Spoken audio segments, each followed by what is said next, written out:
محمد. فقر ملت جعفریہ خطیب ولایت علی علیہ السلام علامہ آصف ازہری صاحب کو بہت تشریف لے کر آئے. جب تک علامہ صاحب تشریف لے کر آتے ہیں ان کی صحت و سلامتی اور خود اپنی صحت و سلامتی کے لیے بابا سے بلند نعرہ صلوات.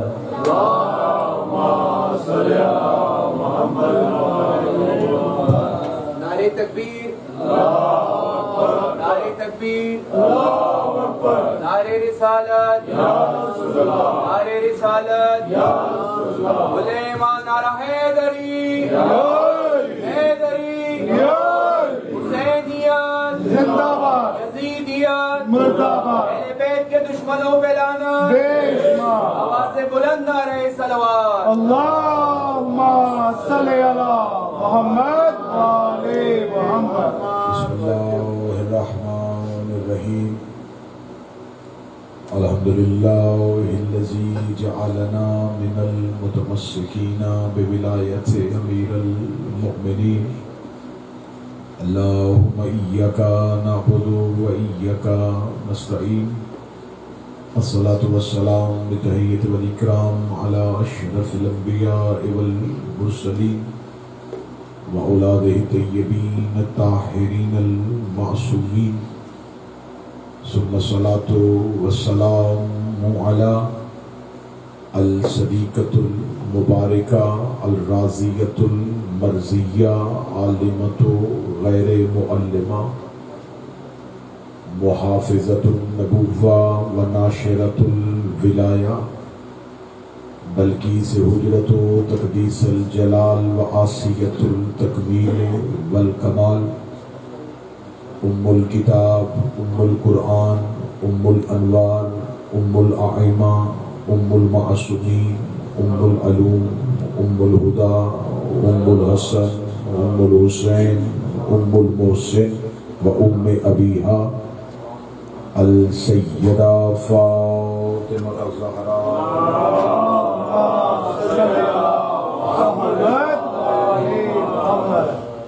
صلوات اللہ علیہا ولعن اللہ تعالی علی اعدائہم اجمعین. اما بعد فقد قال حق سبحانہ تعالی فی کتابہ المجید وفرقان الحمید. بسم اللہ الرحمن الرحیم. یریدون لیطفئوا نور اللہ بافواہہم واللہ متم نورہ ولو کرہ الکافرون. بلند تر صلوات. اللہم صلی علی محمد وآل محمد. لاکھ حمد ہے اس پروردگار کی جس نے ولایت علی کو روح کی غذا اور ماتم شبیر کو جسموں کی شفا بنایا. درود و سلام ان باعزت ہستیوں کے لیے جن کے لیے درود خلق ہوا ہے. انگنت لعنت ہر دور کے ان بد کردار لوگوں کے لیے جو لعنت کے لیے خلق ہوئے. دعا ہے پروردگار عالم اس ذکر کی عزت کے صدقے سے ہم تمام کی عزتوں کی محافظت فرمائے. جناب سیدہ ہماری اس غصے پہ، ہماری اس ذکر پہ راضی ہو. شہزادی اس کا بہتر سے بہتر اجر عطا فرمائے. موت کی سانس، آخری سانس تک ہمیں کلمہ حق پہ استقامت نصیب فرمائے. موت کی ہچکی ہو زباں پہ ورد علی ولی اللہ جاری فرمائے. قبر کی پہلی رات ہو زیارت امیر نصیب فرمائے. قیامت کی صبح ہو شفاعت شفیع نصیب فرمائے. ہمارا شمار سیدہ کے طرفداروں میں، امیر المومنین کے پیروکاروں میں اور مولا شبیر کے عزاداروں میں فرمائے. وارث زمن کا ظہور جلد از جلد فرمائے. ہمارا شمار مولا کے نوکروں میں فرمائے. دعائیں قبولیت تک پہنچائیں جتنی ممکن ہو سکے اتنی بلند صلوات تلاوت فرمائے.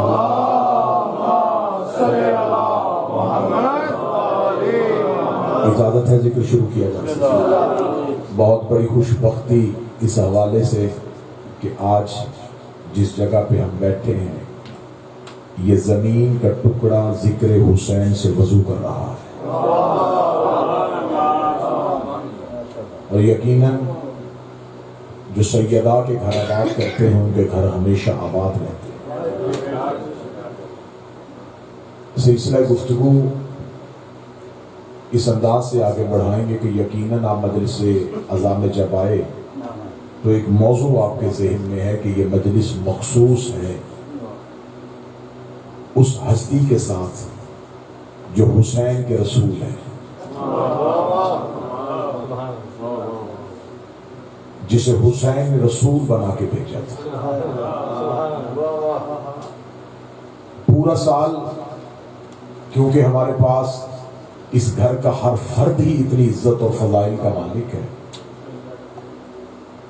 کہ بہت سی ایسی ہستیاں ہیں جن سے منبر انصاف نہیں کرتا اور ان کا تذکرہ جو ہے وہ برائے سبیل ہوتا ہے، مفصل انداز میں نہیں ہوتا۔ جوانوں کی کثیر تعداد ہے، تو میں اس موقع کو غنیمت جان کے آج کی مجلس مکمل سرکار باب الحوائج حضرت مسلم بن عقیل پر پڑھنا چاہتا ہوں۔ اس سے پہلے میں تھوڑا سا پس منظر بیان کروں کہ ایک بات ہمارے بچوں کے ذہنوں میں آج تک ہے کہ جناب مسلم بن عقیل کا جب بھی نام آتا ہے تو شیعہ گھر کا بچہ بھی اس بات سے باخبر ہے کہ یہ مولا حسین کے وہ درینہ ساتھی تھے جو سفیر بن کے کوفہ گئے تھے۔ امام حسین علیہ السلام نے انہیں ہی سفیر کیوں بنایا؟ کس چیز کے سفیر بن کے گئے تھے؟ اور جناب مسلم بن عقیل میں وہ کون سی علیحدہ صفات تھی جس کی وجہ سے حسین کی نظر نے انہیں منتخب کیا؟ سب سے پہلے اس کے پس منظر میں جائیں تو حضور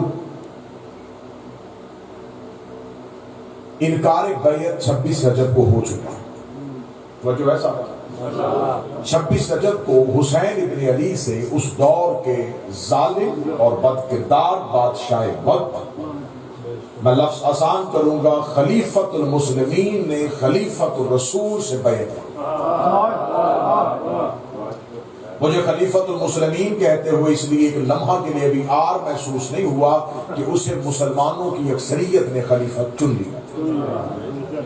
وہ اپنی مرضی سے خلیفہ نہیں بنا، وہ خود ہی تخت پہ جا کے نہیں بیٹھ گیا، اکثریت نے اسے خلیفہ چن لیا تھا۔ خلیفۃ المسلمین نے خلیفۃ الرسول سے بیعت کا مطالبہ کیا۔ یہاں پہ آ کے ہر ایک مورخ طبقات ابن سعد سے لے کے تاریخ الخلفاء جلال الدین سیوطی تک، ابن خلدون سے لے کے شبلی نعمانی تک، سب نے لکھا کہ یزید غلطی پہ تھا، اسے حسین سے بیعت مانگنی نہیں چاہیے۔ لیکن ہمارا مورخ سے یہ اختلاف ہے کہ تمہیں یہاں شخصیت کا نام نہیں لینا چاہیے تھا کہ یزید غلطی پہ تھا، اسے حسین سے بیعت نہیں مانگنی چاہیے تھی۔ تمہیں یہاں بچوں کو بتانا چاہیے تھا کہ غیر معصوم غلطی پہ تھا، اسے معصوم سے بیعت نہیں مانگنی چاہیے۔ تمہیں یہ نہیں بتانا چاہیے تھا کہ صرف یزید سے غلطی ہوئی، جو جس دور کے معصوم سے بیعت مانگے وہ یقیناً غلطی تھی۔ اور یہاں پہ ایک جملہ شیعہ لٹریچر میں لکھا کہ شیعہ بچوں کے ذہنوں میں راسخ کر دیا گیا کہ امام حسین نے اس لیے بیعت نہیں کی کہ یزید فاسق و فاجر تھا، اس لیے حسین نے بیعت نہیں کی۔ میں ممبر کی عزت کی قسم کھا کے کہتا ہوں، یزید تہجد گزار بھی ہوتا، حسین پھر بھی بیعت نہ کرتا۔ یہ کس نے کہا ہے کہ امام حسین نے جو انکار کیا تھا وہ کردار یزید کی وجہ سے کیا تھا؟ یزید متقی بھی ہوتا، پرہیزگار بھی ہوتا، حسین پھر بھی بیعت نہ کرے۔ حسین ہے رسول کے بیٹے، اور کسی بھی غیر معصوم میں جرت نہیں ہے کہ وہ وقت کے معصوم سے بیعت مانگے۔ اس نے بیعت کا مطالبہ کیوں کیا؟ اس سے پہلے جتنی بھی حکومتیں تھیں انہوں نے معصومین سے بیعت مانگی، معصوم نے انکار کیا، وہ خاموش ہو گئے۔ 3 خلافتوں کا دور امیر المومنین نے مدینے میں گزارا، علی نے بیعت نہیں کی۔ اور یہاں پہ آگے صحیح مسلم اہل سنت کی معتبر کتاب ہے، برادران اہل سنت کی، اس میں بھی لکھا ہے، لیکن انہوں نے معین کی تعداد کے انہیں 6 مہینے تک بیعت نہیں کی تھی، اور پھر آگے لکھ دیا 6 مہینے کے بعد بیعت کر دی تھی۔ اب ان سے پوچھے کہ علی خلیفہ راشد ہے کہ نہیں ہے؟ وہ کہے ہیں، تو پھر 6 مہینے جو علی نے بیعت نہیں کی وہ فیصلہ ٹھیک تھا؟ یہ تو 6 مہینے بعد کیے وہ فیصلہ ٹھیک تھا، اور اگر فیصلہ بدل گیا تو پھر راشد نہیں رہے گا۔ شیعہ عقیدہ مکتب امامیہ کا عقیدہ ہے کہ ایک لمحے کے لیے بھی بیعت نہیں کی۔ کیونکہ کسی بھی دور کی حجت کسی بھی غیر معصوم کے ہاتھ میں بیعت نہیں کرتی. مجھ سے پہلے جو مولانا پڑھ رہے تھے انہوں نے قرآن کی آیت پڑھی ہے ید اللہ فوق ایدیہم، اللہ کا ہاتھ بندوں کے ہاتھ کے اوپر ہوتا ہے. کبھی بھی حجت کی بھی غیر معصوم کے ہاتھ میں بیعت نہیں کرتی. مطالبہ بیعت کا ہوا، امام حسین سے کہا گیا کہ آپ بیعت کریں. میں پیچھے چلا جاؤں گا تو بات وہیں کی وہیں رک جائے گی اور موضوع طویل ہو جائے گا. امام حسین نے 26 رجب کو ولید کے دربار میں کھڑے ہو کے کہا کہ یزید کو خط لکھ، وہ مجھ سے بیعت مانگتا ہے، اسے یہ نہ لکھ کہ حسین انکار کر رہے ہیں، اسے یہ نہ لکھ حسین کرنا نہیں چاہتے، اسے یہ نہ لکھ حسین مشورہ چاہتے، اس سے صرف اتنا لکھ انا حسین ابن علی. اسے صرف اتنا بتا کہ تجھ میں کیسے جرت ہوئی کہ تو نے علی کے بیٹے سے بیعت مانگ لی. ولید نے کہا یہ عرب اور عجم جانتا ہے کہ آپ علی کے بیٹے ہیں، آپ ہاں یا نہ میں فیصلہ کر دیں کریں گے یا نہیں کریں گے. حسین ابن علی نے کہا بہت سے ہمارے مراسلے، بہت سے خطوط ہمارے شام گئے ہیں، شام والے ہمارے طرز گفتگو سے واقف ہیں، شام والوں کو ہمارے اسلوب تحریر کا پتہ ہے کہ جب مدینے والے تحریر لکھ کے بھیجتے ہیں اس میں راز کیا ہوتا ہے. تو صرف اتنا لکھ دے انا حسین ابن علی، میں علی کا بیٹا ہوں. وہ شام کے تخت میں بیٹھا ہوا خود بھی سمجھ جائے گا کہ جب اس نے اس جیسے کی بیعت نہیں کی تھی تو یہ مجھ جیسے کی بیعت کیسے کر رہا ہے.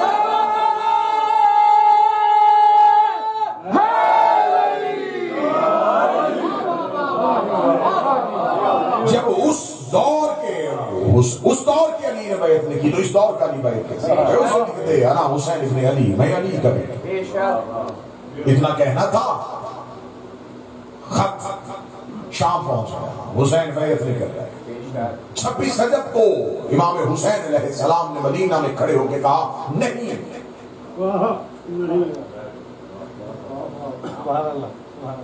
اسے مصائب کی صورت میں نہیں، فضائل کی صورت میں اگر پڑھیں تو یوں پڑھیں گے حسین کا یوم انکار.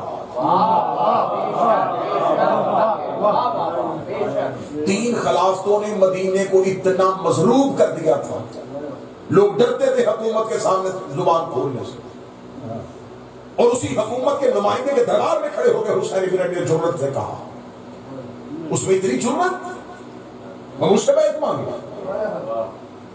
اب وہ ملعون بیعت مانگ کیوں رہا تھا؟ وہ بیعت اس لیے مانگ رہا تھا کہ اب وہ خلیفۃ المسلمین ہی نہیں رہنا چاہتا تھا، وہ خلیفۃ الرسول بننا چاہتا تھا.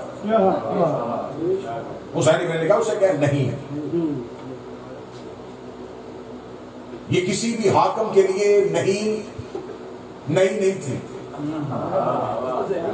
لیکن ہر دور کی، کیونکہ بڑے عرفانی ماحول ہے تو عرفانی ماحول میں مجلس پڑھنے لگا ہوں، ہر دور کی حجت نے نہیں اپنی حد تک رکھی.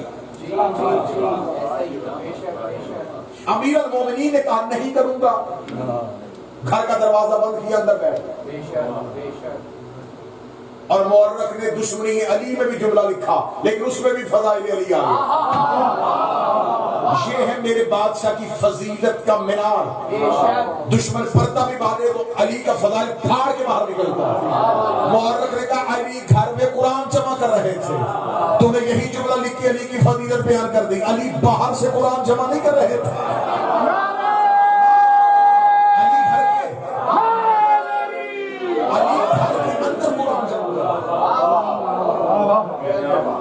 اس کا مطلب ہے کہ مکمل قرآن علی کے گھر کے اندر تھا. ہم تحریف قرآن کے قائل نہیں ہیں، لیکن ہر ایک فرقہ یہ مانتا ہے کہ آج جو قرآن ہمارے گھروں میں یہ بمطابق تنزیل نہیں ہے، جیسے نازل ہوا تھا ویسے نہیں ہے. مکی صورتیں آخر میں، مدنی صورتیں پہلے، جو آیت پہلے اتری تھی وہ درمیان میں ہے، جو آخر میں اتری تھی وہ پہلے ہے. یہ سارے مانتے ہیں کہ تنزیل پہ ہے. اگر دربار والے علی کا قرآن لے لیتے وہ مطابق تنزیل تھا. امیر المومنین نے دربار میں قرآن بھیجا تھا کہ یہ قرآن میں نے جمع کر دیا. انہوں نے کہا ہم اس قرآن کو قبول نہیں کریں گے. امیر المومنین نے قرآن کو بند کیا، چمڑے کے تھیلے بند کر کے. امیر المومنین نے فرمایا یہ ہے اس امت کی سزا، اب میرے قائم کے دور تک اس سے محروم رہو.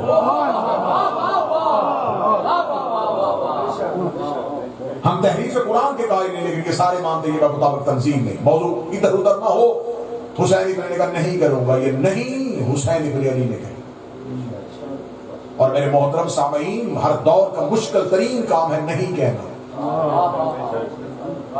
ہاں کہنے والے بڑے ہوتے ہیں، انکار سب سے بڑی جرأت کا نام ہے۔ اور یہ نہیں حسین ابن علی کی نہیں، یہ نہیں توحید کا زیور ہے۔ خدا نے اپنے کلمے کا آغاز ہی نہیں میں رکھا ہے۔ جب بندے بیدار ہو کے مجھے سننے میں تو ساری سمجھ میں آئے گی۔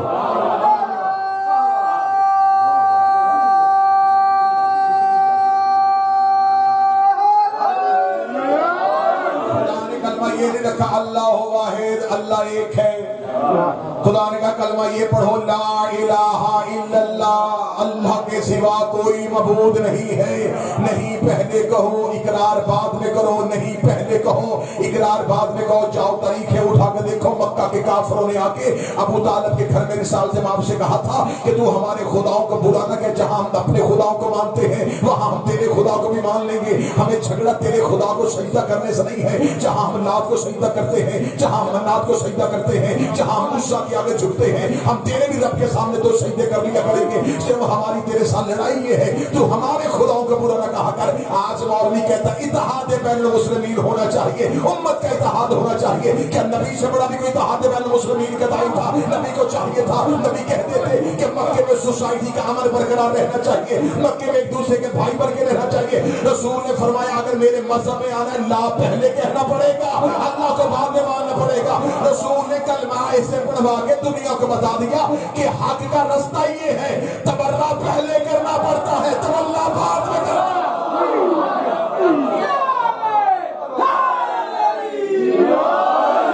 جھوٹے کا انکار کرو گے تو سچے کا اقرار کرو۔ کیا رسول سے زیادہ اتحاد بین المسلمین کو کوئی نہیں سمجھتا؟ مثال کے آپ کہتے تھے کہ مکہ کا امن بہتر رکھتے ہیں، یہ ہمارا آبائی وطن ہے، میرے باپ دادا نے یہاں زندگی گزاری ہے، ضرورت نہیں ہے کہ مکے کا امن خراب کر کے مجھے کسی اور شہر جانا پڑے۔ مثال سے آپ کہتے تھے ٹھیک ہے تم اپنے خداؤں کو مانو، فرمایا ٹھیک ہے ہم زبردستی تمہیں کلمہ نہیں پڑھائیں گے، لیکن اگر پڑھنا ہو انہیں چھوڑ کے آنا۔ ایک سچے کو مارنے کے لیے کئی جھوٹوں کو چھوڑنا پڑتا ہے۔ حسین ابن علی نہیں کروں گا، یہ نہیں حسین ابن علی کی زبان سے نکلی۔ ولید نے کہا اس نہیں میں حسین کا ساتھ کون دے گا؟ 28 رجب کو حسین ابن علی نے وطن چھوڑا، اس نہیں کو ساتھ لے کے حسین مکہ پہنچے۔ مکہ میں آ کے حسین ابن علی نے قیام کیا۔ اب یہ جو مکہ میں حسین ابن علی نے قیام کیا، اب میں سرکاری مسلم پہ آنے لگا تھوڑا سا دیباچہ پڑھ رہا ہوں۔ مکہ میں قیام میں امام حسین ابن علی نے نہیں والے لوگ اکٹھے کیے۔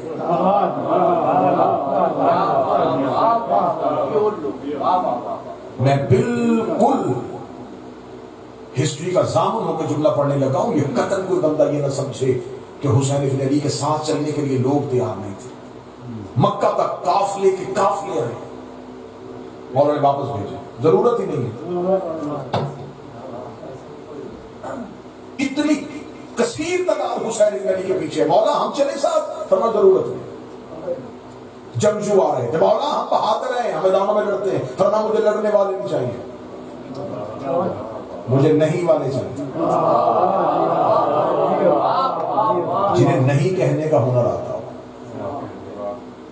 اور حسین ابن علی نے نہیں کہنے کے لیے یہ نہیں کہا جوان ہونا چاہیے، تلوار اچھی چلا لیتا ہو، لشکر پہ زوردار حملہ کر لیتا ہو، نہیں۔ حسین ابن علی نے دیکھا نہیں والے لوگ، کہیں سے 80 سال کا بوڑھا بلایا، کہیں سے 23 سال کا جوان بلایا، صرف سردار نہیں بلائے، کہیں سے حبشی غلام بلا لیا۔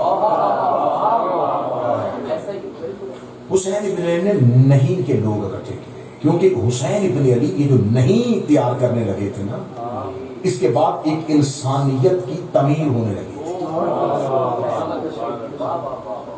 حسین ابن علی اس دور کا حسین ساز انسان بنانے کے لیے، ایسے انسان جن کی فطرت اور جبلت میں حسینیت ہو، حسین ابن علی کو ایسے انسان چاہیے تھے۔ اس سے پہلے حسین ابن علی دیکھ چکے تھے ہر دور میں میرے بھائی کے ساتھ بے وفائی ہو گئی، میرے بابا کے ساتھ دغا ہو گیا، جبل میں لوگوں نے چھوڑا، صفین میں امیر المومنین کو جیتی ہوئی جنگ پہ پیچھے کروا دیا، نہروان میں جا کے کیا کیا، دیکھ چکے تھے حسین ابن نے کہا نہیں، ہم مجھے وہ نہیں چاہیے جو میدان میں جا کے نیزوں پہ قرآن دے کے واپس آ جائے۔ حسین ابن نے کہا وہ نہیں چاہیے جو حسن کو جنگ کے لیے آمادہ کرے اور پیچھے۔ حسین ابن نے کہا نہیں، اب لڑنے والے پیچھے ہو، اب نہیں والے آ گیا، نہیں والے اکٹھے کیے، مکہ میں قیام میں حسین ابن علی نے ان کی نہیں کو تیار کیا، انہیں نہیں کے لیے آمادہ کیا۔ حسین ابن نے کہا نہیں کے لیے آمادہ ہوگا، نہیں کے لیے آمادہ کر رہے تھے۔ 40,000 خطوط کوفہ سے مکہ پہنچتے پہنچتے حسین ابن علی کو موصول ہو چکے تھے۔ کوفہ ہر دور میں جغرافیائی لحاظ سے اور اپنے ثانوی اعتبار سے اہمیت کا حامل رہا۔ کوفہ میں ایک تہذیب کے لوگ نہیں رہتے تھے۔ تھوڑی سی بات تمہیداً مختصر خشک ہوئی، لیکن کیونکہ نتیجہ مجھے تاریخ کے حوالے سے ہے۔ امیر المومنین مدینہ کو چھوڑ کے کوفہ کو دارالحکومت کیوں بنایا؟ اس وجہ سے ایک تو پہلی وجہ یہ تھی کہ مدینہ کے لوگ بہت جنگیں لڑ چکے تھے، اتنا بیت المال اور مال غنیمت ان کے گھروں میں آ چکا تھا، اب وہ جنگوں کے لیے نکلتے ہی نہیں تھے۔ یہی وجہ ہے کہ جنگ جمل میں 1,000 مہاجرین اور انصار مدینہ سے مولا علی کے ساتھ آئے، 12,000 لوگ کوفے سے گئے تھے۔ وہ لوگ اب پرسکون زندگی جینا چاہتے تھے مدینے کے لیے۔ مدینہ ویسے بھی مسلمانوں کا مرکز تھا، ہر دور میں نبی نے اسے جنگ سے بچا کے رکھا۔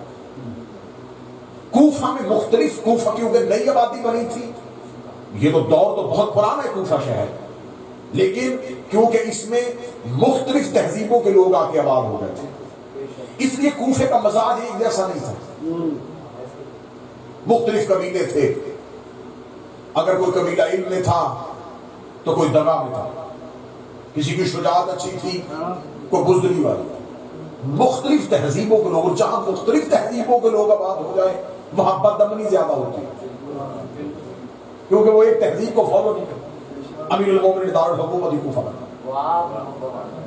صرف یہ نہیں کہنا کہ کوفہ سارے بے وفا تھا، بڑے بڑے جانسار ساتھی کوفہ سے تھے، مختار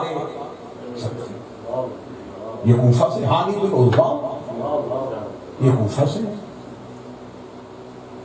زبیر بن عوام یہ کوفہ سے، عمر بن حلال یہ کوفہ سے، بہت مشہور جید عابد سے شاکری یہ کوفہ سے، سعید حبیب بن مظاہر یہ سارے لوگ کوفہ کے۔ سارا کوفہ دغا باز نہیں تھا۔ 40,000 خطوط پہنچے۔ 40,000 خطوط کا آنا تھا۔ مولا کریم کربلا مکہ میں بیٹھے ہوئے اور یوں صرف بنی ہاشم بیٹھے ہیں، اب اصحاب نہیں ہیں، صرف بنی ہاشم بیٹھے ہیں۔ مولا کریم کربلا نے اپنے خیمے میں سارے بنی ہاشم کو اکٹھا کیا، اپنے ہی خاندان کے لوگوں کو اکٹھا کر کے امیر مولا نے تھیلے کو کھولا اور یوں تھیلے کو 40,000 خطوط کرے، فرمائیے کوفہ سے مجھے موصول ہو، اور ان میں ایک ہی زیادہ مشترک ایک ہی چیز پائی جاتی ہے، حسین ابن علی جلدی آئیے، اے وقت کے امام جلدی آ جائیے، مولا ہم تنہا رہ گئے، مولا ظالم حکومت آ گئی ہے، مولا ہمیں لوگوں نے لاوارث کر دیے، مولا ہم بے بس ہو گئے، کوئی رسول کا واسطہ دے رہا ہے، کوئی سیدہ کا واسطہ دے رہا ہے۔ ان خطوط کو سامنے رکھ کے مولا نے کہا اب جملہ میں اتنا خوبصورت پڑھنے لگا ہوں کہ یہاں پتہ چل جائے گا کہ آپ نے تمہید کتنی خوبصورت سنی ہے۔ مولا امام حسین نے یوں خطوط کو رکھنے کے بعد بنی ہاشم کی طرف دیکھا، تم میں سے کون ہے جو حسین بن کے کوفہ جائے؟ وہ بندہ ہے جو اسی کو سن رہا ہے؟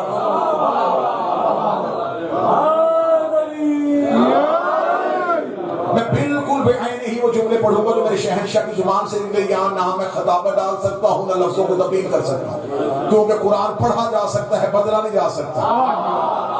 معصوم کی زبان سے نکلے ہوئے لفظ آیت قرآنی ہوتے ہیں، میں لفظ تبدیل نہیں کروں گا۔ امام حسین نے کہا تم میں سے کون ہے جو حسین بن کے؟ مولا امام حسین اگر کہتے نا قاصد بن کے جائے، سورے کھڑے ہو گئے۔ حسین ابن نے پہلی شرط کیا رکھی، تم میں سے کون ہے جو حسین بن کے کوفہ اگلی شرط بتاؤں جو قریب کربلا نے دی وہ کیا تھی؟ وہ تم میں سے کون ہے جو کوفہ میں جا کے اللہ کی بیعت لے؟ آئے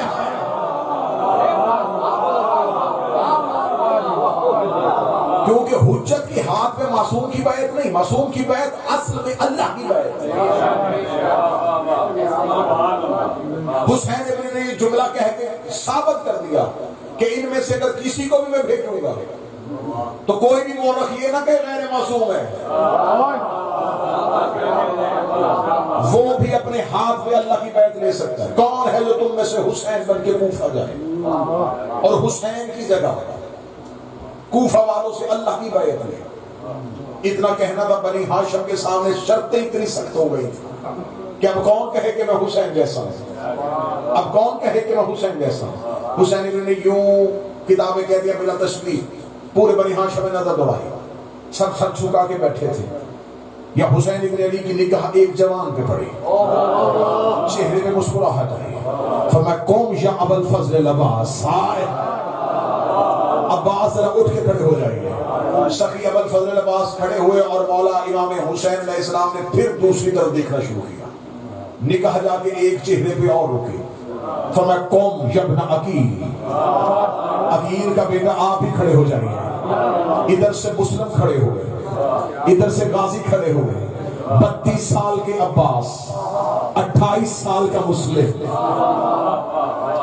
اور یہاں جناب مسلم بن عقیل بادشاہ کی سیرت بیان کرتے ہوئے کہوں کہ آپ کو صرف منبر سے یہ بتایا گیا ہے کہ شبیہ پیغمبر شہزادہ علی اکبر تھے، شہزادہ علی اکبر سے پہلے شبیہ پیغمبر حضرت مسلم ہے۔ حضرت مسلم بن عقیل کا چہرہ ہو بہو رسول والا تھا۔ جن لوگوں نے دور رسالت نہیں دیکھا تھا وہ مدینے آتے تھے اور آگے پوچھتے تھے کہ رسول کیسے تھے، تو انہیں جناب مسلم بن عقیل کی زیارت کروائی لگا۔ جناب مسلم بن عقیل ایک صفت میں 2 صفات رکھتے تھے، جہت ایک تھی زاویہ 2 تھی۔ چہرہ رسول والا تھا، لہجہ ہو بہو علی جیسا تھا،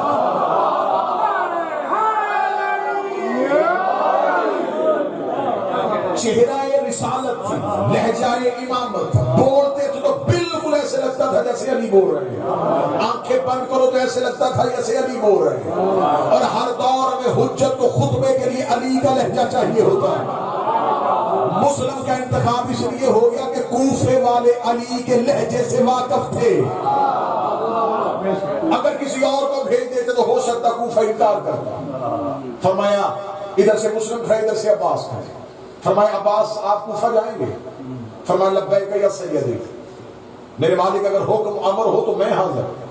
جب مسلم کی طرف دیکھے کہ مسلم آپ جائیں گے؟ لبیک یا مولا ہے، مولا اگر آپ حکم کریں تو میں بھی حاضر ہوں۔ اب یہاں پہ میں بالکل جملے پڑھ لگا ہوں سبھی حسین کے، اور جو شہزادہ مسلم سننے کے لیے جملے سننا۔ میرے کریم بادشاہ نے مولا عباس کی طرف دیکھا، ہم تمہیں کیسے بھیجیں، تم تو حسین کا حرم ہو۔ میں نے پہلے کہا تھا کہ میں جملہ تبدیل نہیں کر سکتا، ہاں جملہ کھول دیتا ہوں، اگر آپ نہیں سمجھے تو میں کھول دیتا ہوں۔ جاؤ جا کے علماء سے پوچھو جتنی عزت کعبے کی ہے اتنی ہی کعبے کے گرد حرم کی ہے۔ کعبے کی عزت بھی ہے، حرم کی عزت بھی ہے۔ حرم کی عزت ہے کعبہ کی وجہ سے، لیکن کوئی حرم کے بغیر کعبہ کے قریب جا نہیں سکتا۔ سخی حسین نے کہا غازی تو میرا حرم ہے، جیسے بندے حرم کے بغیر کعبے کو ہاتھ نہیں لگا سکتے، تیرے بغیر حسین تک کوئی نہیں پہنچ سکتا۔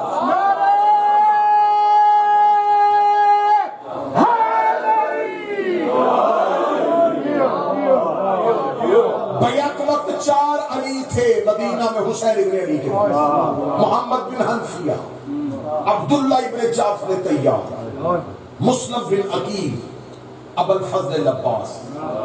2 علی مدینے چھوڑے،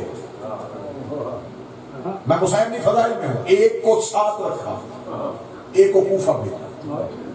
فرمائے مسلم آپ کوفہ گئے، جب مسلم بن عقیل نے رخت سفر باندھا، رخت سفر باندھنے کے جب مسلم بن عقیل تیار ہوئے اور جب چلنے لگے، رستے میں گئے، عربوں کے ہاں ایک دستور تھا جب یہ سفر کرتے تھے اگر رستے میں کوئی شکاری ہرن کا شکار کر دیتا تو اس سفر کو نحس منحوس تصور کیا جاتا۔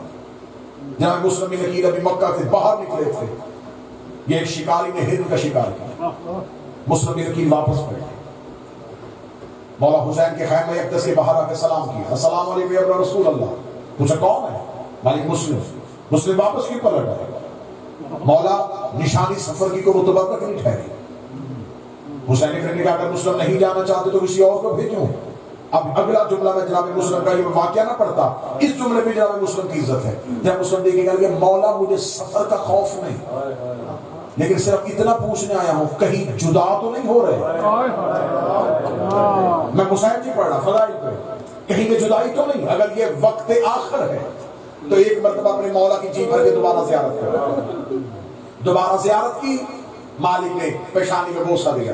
مسلم بن عقیل کو روانہ کیا. جب مسلم بن عقیل کوفہ پہنچ گئے، مسلم کوفہ پہنچ گئے، حسین ابن علی مکہ میں. متوجہ ہے بات کی؟ حسین ابن علی مکہ میں موجود تھا. اب انکار کیا کیا تھا؟ نہیں کہا تھا حسین ابن علی. ادھر سے مسلم کو مکہ بھیج دیا، نہیں والے لوگ تیار کر.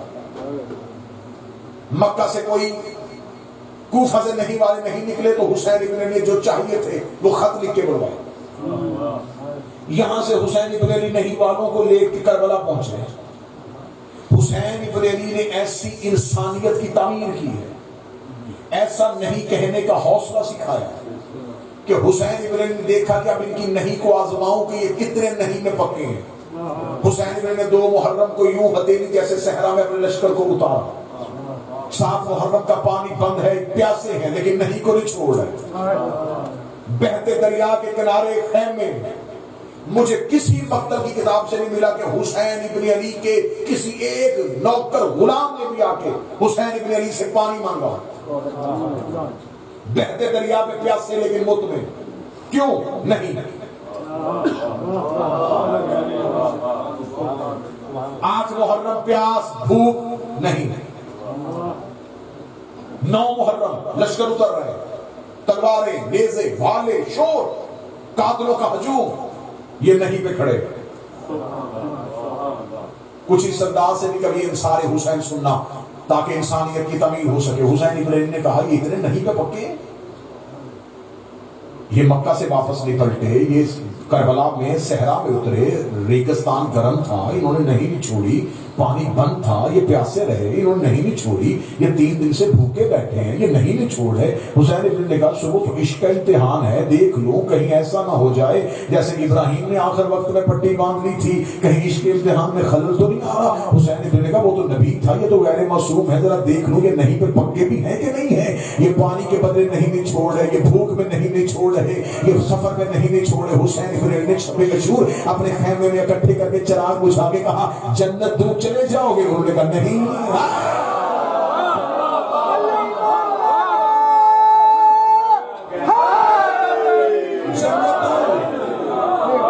جنت لے لو. انہوں نے کہا نہیں. یہ ہے انسانیت کی تعمیر. تب حسین ابن نے کہا تھا ایسے صحابی نانا تو بھی میسر نہیں ہوا. ہر نبی نے اپنی امت سے کہا تھا جنت لے کے دوں گا. حسین ابن علی نے کہا دے رہا ہوں. بیعت کا بوجھ تمہاری گردنوں سے بھی اٹھا رہا ہوں. جنت کی ضمانت بھی ہے. مورخ کہتا ہے یہ پہلے صحابی تھے حسین ابن علی کے جو جنت سے بھی خریدے نہیں گئے. اگر کوئی بندہ اردو ادب سمجھتا ہے تو میں اگلا جملہ پڑھوں. جنت للچاتی ہوئی نظروں سے حسین کے نوکروں کو دیکھ رہی تھی. ہر ایک بندے کے دل میں خواہش تھی کہ میں جنت میں چلا جاؤں. پہلی بار جنت کو خواہش ہوئی کاش یہ مجھے قبول کر لیں.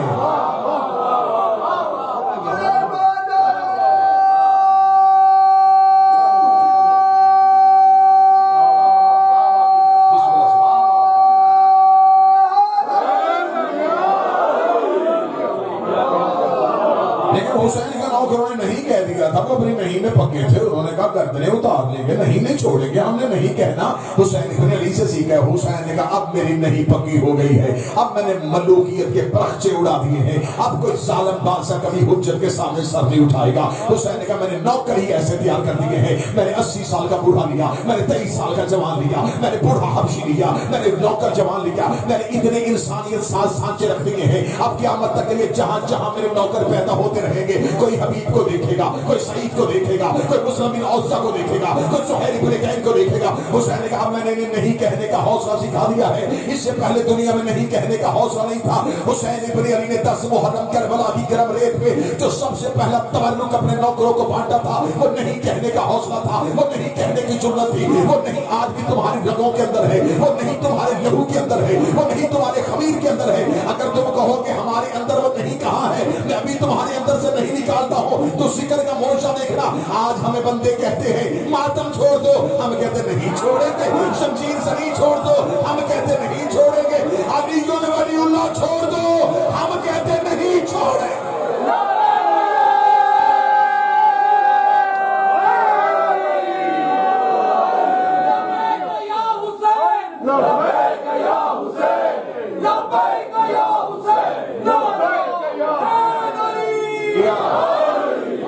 یہ نہیں کہنے کا حوصلہ کس نے دیا؟ یہ حسین ابن علی۔ رمضان کے مہینے میں روزے رکھو جنت کے لیے، تین وقت میں اللہ کے آگے سجدہ کرو جنت کے لیے۔ اٹھے مجلس سے ایک بندہ مجھے مہمان سمجھ کے رعایت کرے، اٹھ کے کھڑا ہو کہ وہ جنت کے لالچ میں مجلس شبیر میں آیا، نہ کروانے والا جنت کے لالچ میں کروانا، کیونکہ حسین ابن علی نے کربلا میں یہ لالچ ہی ختم کر دیا۔ اب ایک رخ میں نے دکھا دیا، جو ساتھی جو صحاب حسین ابن علی تیار کیے، دوسری طرف جائے۔ اب میرا سوال ہے مورخ سے، 72 لوگوں نے انکار کیا، وہ حسین ابن علی کے ساتھ، ان کے نام بھی تاریخ میں لکھے، نام نہیں قبیلے بھی، ولدیتیں بھی، عمریں بھی، 72 کے نام لکھے ہوئے۔ جن لاکھوں نے یزید کی بیعت کی تھی وہ کون تھے؟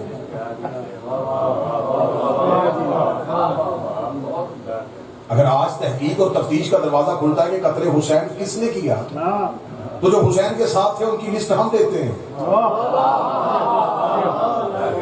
جنہوں نے ساتھ سر کٹوائے ہیں، جنہوں نے لہو دیا ہے اسلام کو، ان کے نام ہم سے لو۔ ہمیں صرف اتنا بتاؤ جو یزید کی بیعت میں جا چکے۔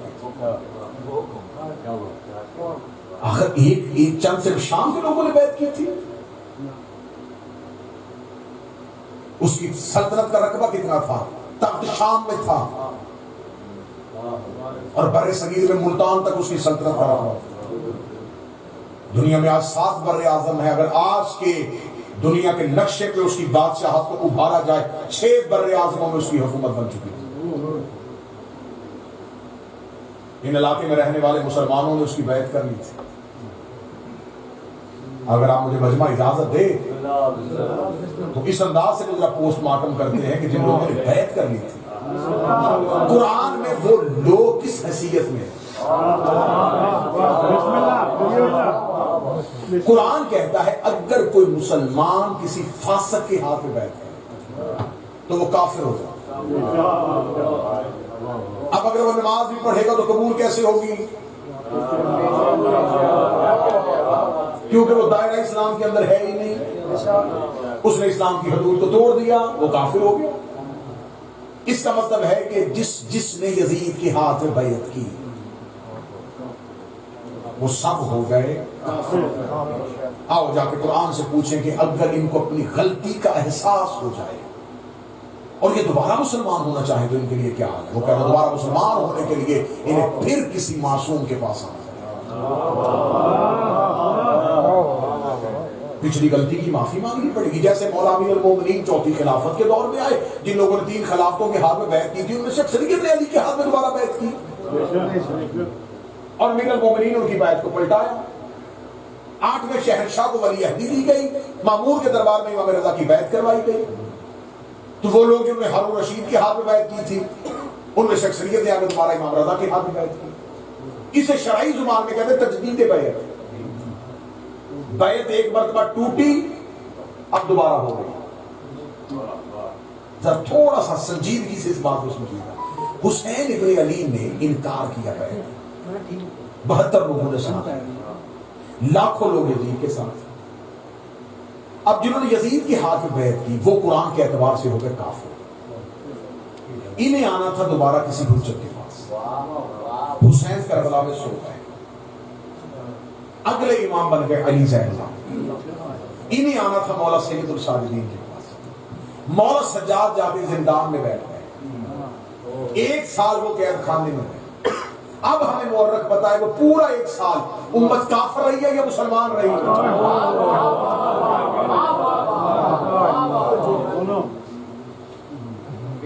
پھر کسی بھی حجت نے امت کو قریب آنے نہیں دیا. چوتھے امام کا دور زندان، 5ویں کا دور قید خانہ اور تنہائی، 6ویں امام کا دور نظر بندی، 7ویں امام کا دور پھر قید خانہ، 8واں شہنشاہ عرب چھوڑ کے ایران جا کے بیٹھ گئے. 9ویں امام کو بچپن میں امامت ملی لیکن مختصر مدت کے لیے. 10ویں شہنشاہ کی گوشہ نشینی، 11ویں شہنشاہ سامرا کا زندان، 12ویں حجت پردے میں. تو جب سے حسین نے انکار کیا تب سے آج تک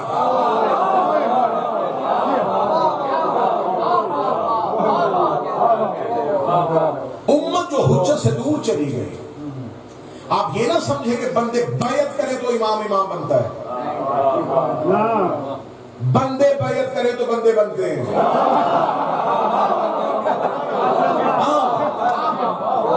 انسانوں کا ہجوم امامت کے عہدے میں اضافہ نہیں کرتا.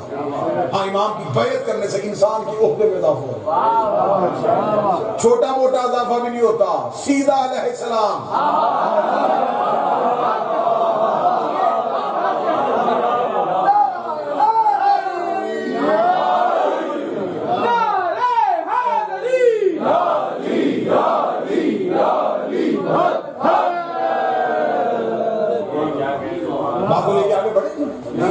وقت بڑی تیزی سے گزرا ہے. مجھے میرے بھائی فضل شاہ جی نے کہا تھا کہ مولا سکی ابو الفضل عباس کا خانہ کعبہ کی چھت پہ جو خطبہ ہے اسے سنائیے گا، لیکن اگر میں اس طرف جاؤں گا تو پھر سرکار مسلم سے اگر اجازت دیں تو آپ گفتگو کو جناب مسلم کی طرف سے. جناب مسلم کوفہ میں پہنچ گئے. جو میں یہ بہت لازمی چیزیں ہیں، کربلا سے پہلے، عاشورہ سے پہلے، محرم سے پہلے ان کا سننا ضروری ہے کہ کردار کیا تھا. جناب مسلم کوفہ پہنچے. جب مسلم بن عقیل کوفہ پہنچے سیدھے گئے مختار سقفی کے گھر میں کیا کیا. کوفہ کا گورنر نعمان ابن بشیر تھا، مختار سقفی اس کے داماد بھی تھے. یہ ظاہراً یزید کا گورنر تھا لیکن دشمنی آل محمد پہ خود کو آمادہ نہیں کر رہا تھا. یہی وجہ ہے کہ یزید اس سے خوش نہیں تھا. جو ہی جناب مسلم کوفہ پہنچے، کوفہ والوں کو اطلاع ملی کہ سفیر حسین آ گئے. پہلی رات کتابیں کہتی ہیں 12,000 لوگوں نے مختار کے گھر آ کے جناب مسلم کی بیعت کی. 12,000 لوگ تھوڑے نہیں ہوتے. 12,000 افراد پہلی رات گئے. اگلا دن ہوا، اطلاع پورے کوفے میں پہنچ گئی. 22,000 لوگوں نے اگلے دن بیعت کی. کوفہ میں بیعت ہو رہے تھے. جناب مسلم بن عقیل پہلی رات گھر میں بیعت کروائی، اگلی رات گھر میں نہیں کروائی، مسجد کوفہ میں گئے. جو زائرین گئے آدمی کو جامع مسجد کوفہ، اس کے بالکل پیچھے دارالعمارہ ہے. دارالعمارہ میں مسلمانوں کا خلیفہ بیٹھا ہوا تھا، ادھر حسین کا صدیق. جناب مسلم بن عقیل نے اللہ اکبر جو مسجد کوفہ میں جا کے خطبے کا پہلا لفظ کہا، اللہ کی حمد و ثنا کرنے کے بعد کہا، ارسلت حسین، مجھے تمہاری طرف حسین نے بھیجا اور میں کوفے والوں سے اللہ کی بیعت لینے کے لیے آیا. یہ کہنے کے بعد جناب مسلم نے اپنا دائیں ہاتھ اپنی عباس سے باہر نکالا اور جیسے عباس کے علم پہ ہاتھ نہیں ہے ایسے اپنے ہاتھ کو بلند کر کے کوفہ والو یا اہل الکوفہ انظروا بیدی، اے کوفہ والو میرے ہاتھ کو دیکھو، یہ میرا ہاتھ نہیں حسین ابن علی کا ہاتھ ہے، جس نے میرے ہاتھ پہ بیعت کی اس نے حسین ابن علی کے ہاتھ پہ بیعت کی۔ ساری زندگی جناب مسلم کی تحریر پہ سجدہ ہو جائے گا اگر اگلا جملہ آپ نے سن لیا۔ مولا حسین نے کہا مسلم آپ کوفے جائیں اور میری بیعت کروائیں، میں بھی کوفے آتا ہوں۔ حسین ابن یہ جملہ کہہ کے دنیا کو بتا دیا کہ جب تک حسین کوفے نہیں آئے گا تب تک مسلم حسین کی بیعت کروائے گا۔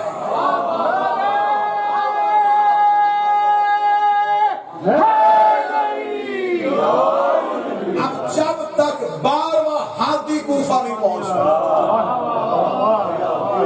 بیعت حجت مسلم بن عقیل لے جامع مسلم بن عقیل نے ایک فصیح و بلیغ خطبہ دیا کوفے والوں کے کو روب طاری ہو گیا جناب مسلم۔ خبر شام پہنچ گئی کہ کوفہ ابھر آیا بھائی حسین ابن علی کی بیعت۔ اس نے فوری طور پہ اپنے باپ کے وفادار غلام جو عیسائی تھا رومی سر جون اس کا نام تھا اس کو بلایا اور اس کو بلا کے کہا میرا باپ اکثر مشکل میں تجھ سے مشورے لیتا تھا، مجھے بتا کوفہ حسین کے ہاتھ میں جا رہا ہے۔ بات خوش تو نہیں ہو رہی؟ کوفہ حسین ابن علی کے ہاتھ میں جا رہا ہے۔ اس نے اس میں گھبرانے کی ضرورت نہیں ہے، لیکن میں تجھے مشورہ دینے سے ڈرتا ہوں۔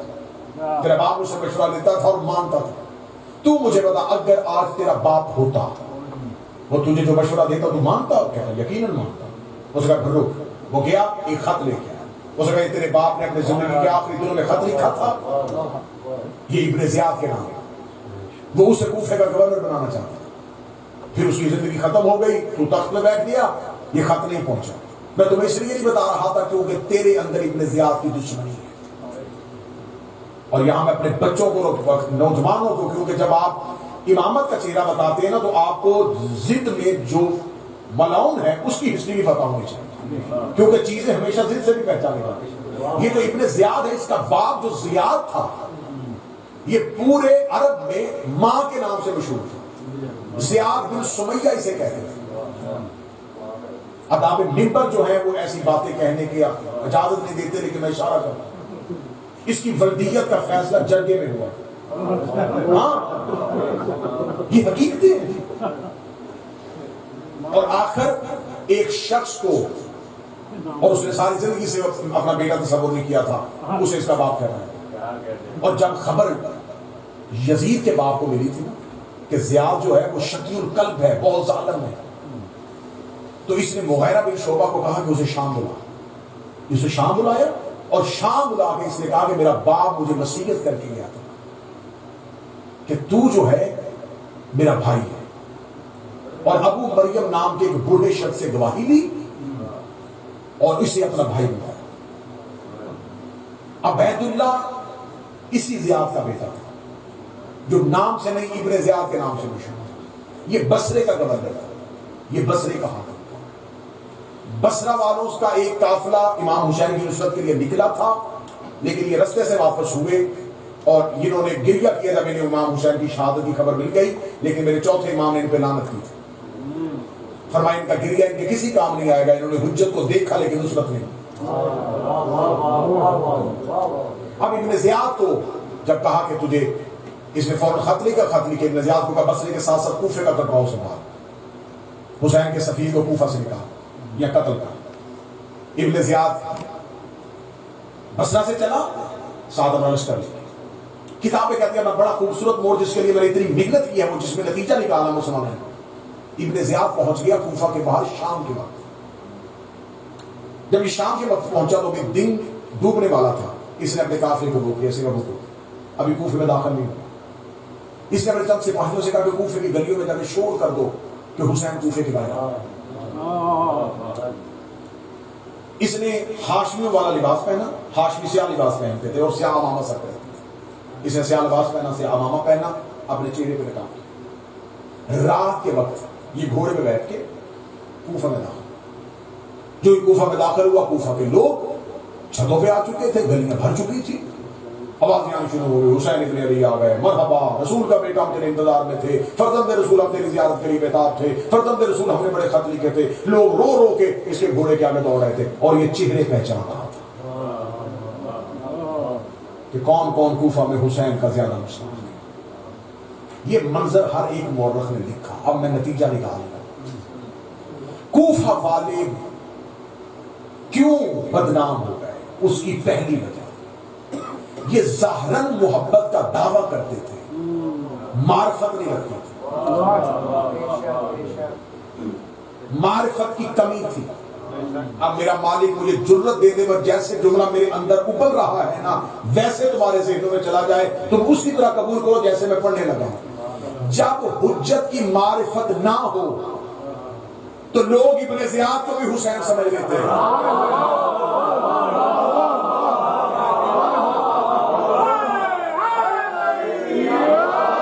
حسین تمہیں زندگی عطا فرمائے، شہزادی تمہیں زندگی عطا فرمائے.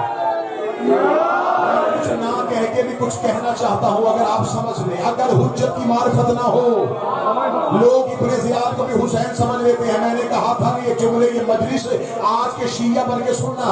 آج بھی ہم حجت کو خط لکھ رہے ہیں، مولا جلدی آ جائیے، مولا ہم لامارس ہو گئے ہیں، مولا دنیا نے ہمیں اکیلا کر دیا ہے. لیکن حجت آنے سے پہلے کئی ابن زیاد بھیج کے دیکھے گی کہ دیکھتا ہوں یہ غیر کو حجت تو نہیں سمجھتے.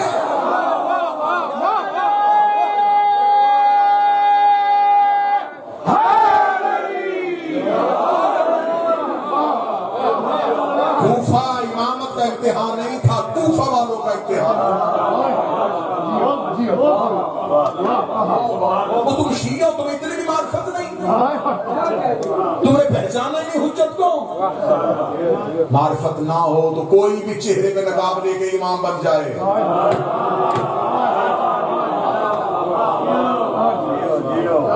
اس کی آگے سمجھا، لیکن سارے کوفے نے تو ابن زیاد کو امام بھی سمجھا. میں نے کتابوں کو چھان چھان کے نکالا. ہانی بن عروہ استقبال کے لیے نہیں گیا. جو اصل حسینی تھے وہ کھو گئے. ایک مولا کا محب عابس، کوفہ والوں نے کہا تو حسین کا دوست ہے. حسین آ گئے. ایک کھجور پہ چڑھا، اس نے یوں دیکھا، اس نے نیچے اپنے قبیلے والوں نے کہا حسین نہیں ہے. انہوں نے کہا اتنی دور سے تو نے کیسے پہچانا؟ اس نے کہا حسین ہوتا تو رات کو کوفے میں نہ آتا. یہ ہے معرفت،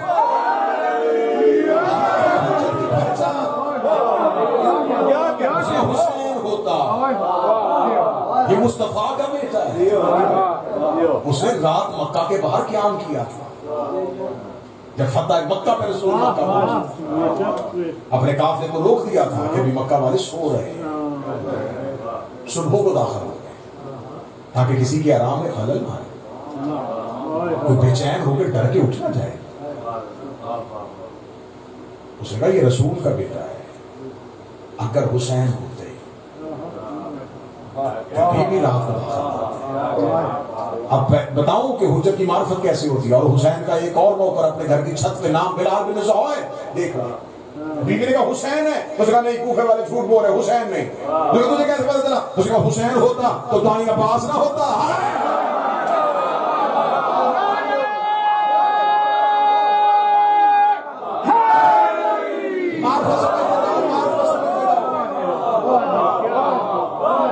کوفہ ختم نہیں ہو گیا.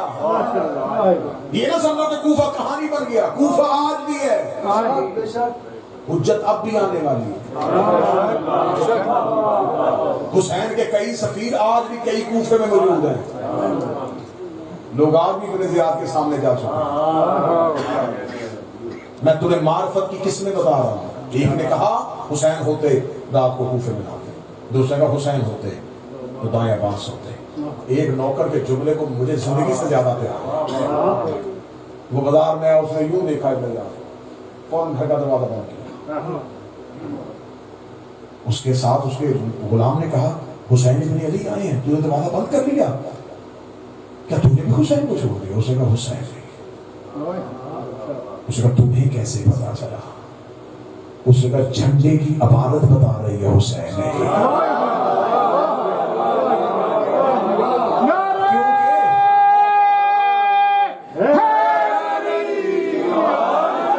ابن زیاد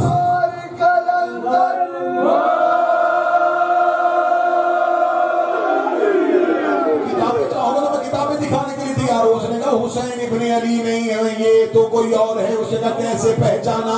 اس نے کہا اس کے ہاتھ میں جو جھنڈا ہے وہ سرخ رنگ کا ہے اور اس کے اوپر لکھا ہے لا الہ الا اللہ محمد کے بیٹوں کی نشانی ہے. جب وہ ظالموں کے سامنے جاتے ہیں تو علی ولی اللہ کا پرچم لے کے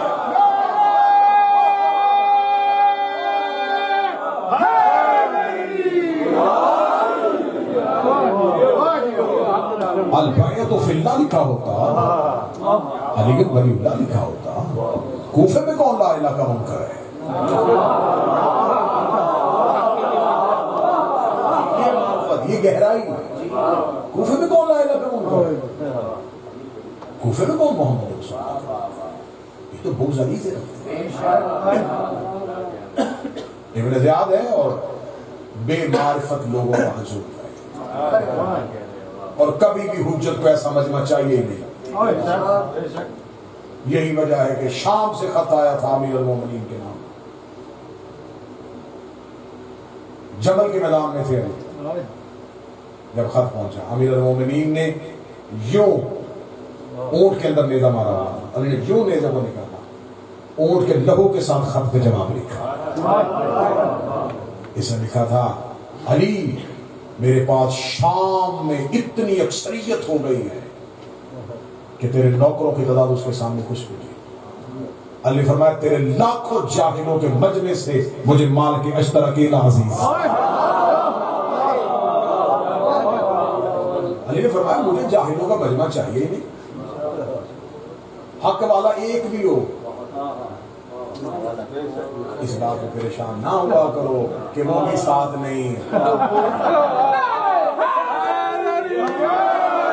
وہ بھی ساتھ نہیں، وہ بھی ساتھ نہیں، وہ بھی ساتھ نہیں. اکیلے جتنا اکیلے ہوتے جاؤ اتنا شکر کرتے جاؤ.